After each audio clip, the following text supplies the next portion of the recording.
由皮克斯制作、加拿大华裔导演石之宇编导的动画短片《包子》，用包子来探讨华裔移民的亲子关系。作品随着《超人特工队2》一起上片后，不但引起高度讨论，本届奥斯卡还拿下最佳动画短片奖。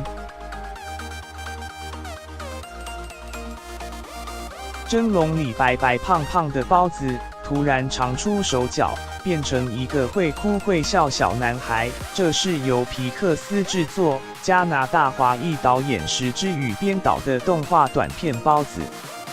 小包子在妈妈悉心照顾下渐渐长大，却开始叛逆，追求自我，还交了一个金发女友，要离开家里，另组家庭。妈妈一气之下就把包子吃了。原来导演是用包子来讲华裔移民家庭的故事。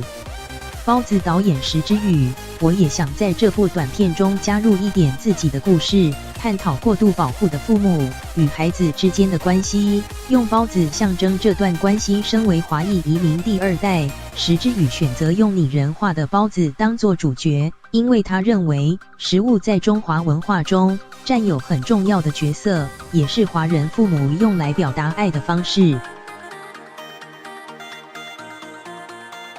包子导演石之宇，父母靠食物来展现他们多爱你，他们不会说我爱你，而是靠行动，对你照顾得无微不至，还有为你做饭，永远确定你有吃饱。影片最后，包子妈妈真正的儿子出现，大家才知道，原来妈妈是把对长大搬出去儿子的思念转移到了包子上。